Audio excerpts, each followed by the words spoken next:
بسم اللہ الرحمن الرحیم والصلاۃ والسلام علیک یا رسول اللہ۔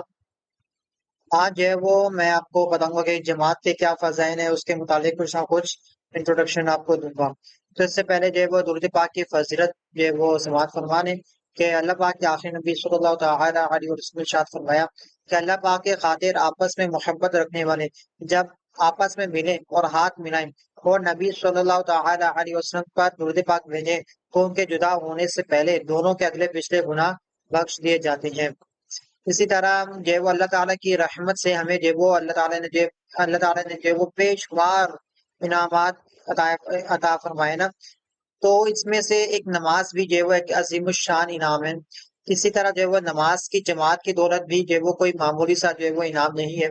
اللہ تعالیٰ کے فضل و کرم سے یہ بھی ہمارے لیے بے شمار نیکی حاصل کرنے کا ایک ذریعہ ہے۔ اللہ تعالیٰ نے قرآن مجید میں ارشاد فرمایا وَارْكَعُوا مَعَ الرَّاكِعِينَ، ترجمہ کنز ایمان، اور رکوع کرنے والوں کے ساتھ رکوع کرو۔ تو یہاں پر ایک مفتی صاحب ہے، مفتی احمد یار خان نعیمی، تو وہ فرماتے ہیں کہ بھائی اس آیت سے مراد یہ ہے کہ بھائی جماعت سے نماز پڑھا کرو، کیونکہ جماعت کی نماز تنہا نماز پر 27 درجے افضل ہے۔ اسی طرح پیارے آقا صلی اللہ تعالی علیہ وسلم کی جو ہے بات جماعت نماز سے اتنی محبت تھی کہ حضرت عائشہ صدیقہ رضی اللہ تعالی عنہ فرماتی ہیں کہ جب سرکار مدینہ صلی اللہ تعالی علیہ وسلم کی بارگاہ میں سخت بیماری حاضر خدمت تھی نا،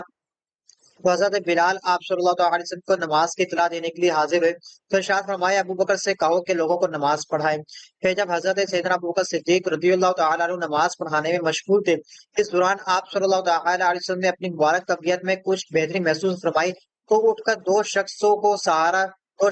سہارا دینے کی سعادت عنایت فرما کر مسجد کی جانب اس طرح تشریف لے چلے کہ آپ صلی اللہ تعالی علیہ وسلم کے مبارک قدم زمین پر لگ رہے تھے۔ حضرت سیدنا ابو بکر صدیق نے آپ صلی اللہ تعالی علیہ وسلم کی آہٹ یعنی مبارک قدموں کی آواز محسوس کی تو پیچھے ہٹنے لگے۔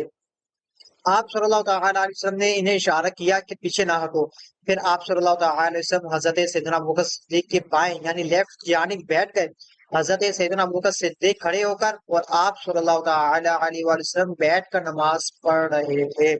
حضرت سیدنا ابو بکر صدیق آپ صلی اللہ تعالی علیہ وسلم کی ابتدا میں یعنی پیچھے نماز ادا کر رہے تھے اور لوگ حضرت سیدنا ابو بکر صدیق کی ابتدا کر رہے تھے۔ کیا عاشقان رسول! اس حکایت سے معلوم ہوتا ہے کہ ہمارے پیارے آقا صلی اللہ تعالی علیہ وسلم کی جماعت کے ساتھ بہت زیادہ دلچسپی کا اظہار ہوتا ہے کہ شدید بیماری کی حاضری کی حالت میں بھی آپ صلی اللہ تعالی علیہ وسلم کو جماعت کا ترک گوارا نہ ہوا اور اب عشق رسول کے سے بلند بانگ دعوے راگے ہیں۔ افسوس صحت کے باوجود لوگوں کی جماعت نمازیں تک چھوٹ جاتی ہیں۔ اچھا، فرض نماز جو ہے وہ اس پہ کیا ہوتا ہے کہ جماعت کے ساتھ نماز پڑھنا لازم ہے یا نہیں؟ تو اب آپ یہ سماعت فرمانے کہ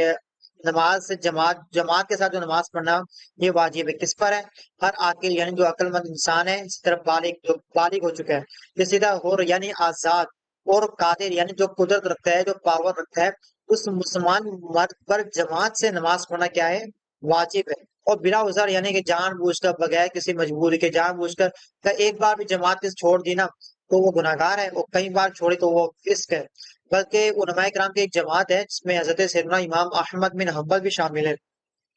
تو وہ کیا کہتے ہیں، وہ جو جماعت کو فرض عین قرار دیتے ہیں۔ بالفرض اگر آپ فرض عین نہ مانیں اس کو، لیکن اس کے واجب و ضروری ہونے میں تو شبہ جو ہے وہ نہیں ہے۔ حضور انور صلی اللہ تعالی علیہ وسلم کا عمومی عمل یہی تھا کہ آپ فرض نمازیں با جماعت ادا فرماتے، الا یعنی مگر یہ کہ کوئی مجبوری پیش آ جاتی۔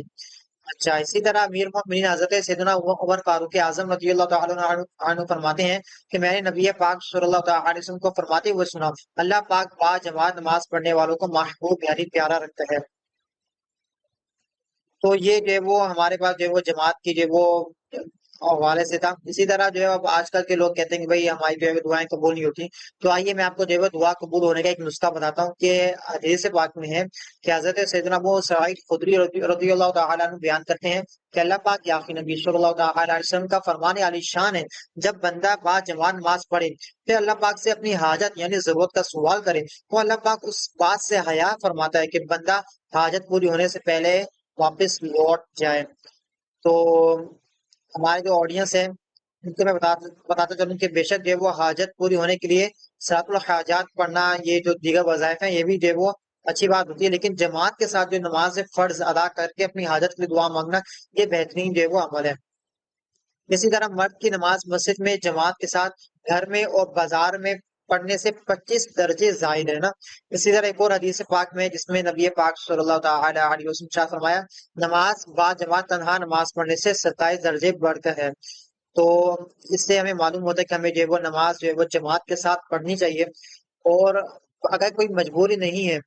تو ہمیں چاہیے ہم پانچوں نمازیں جو ہے وہ جماعت کے ساتھ پڑھیں۔ یہ نہیں کہ ایک مسجد سامنے ہے اور ہم جو ہے وہ گھر میں نماز پڑھیں کہ ہم جو تھوڑا سا کام تھا، نہیں، آپ کام کو نمٹا دیں نا تھوڑا سا، 10 منٹ کے لیے، 20 منٹ کے لیے، کتنے منٹ لگے، 5 منٹ وضو میں لگ گئے، 5-10 منٹ چلنے میں لگ گئے، اور 10 منٹ جماعت میں ہو جائے، تو بھئی اتنے سے منٹ ہیں، تو اس کے لیے جو ہے وہ کم از کم آپ کو جو ہے وہ وقت دینا چاہیے۔ تو یہ جماعت کے فضائل ہیں۔ اللہ سے دعا ہے کہ اللہ تعالیٰ ہمیں جو ہے اس پر عمل کرنے کو توفیق عطا فرمائے، آمین۔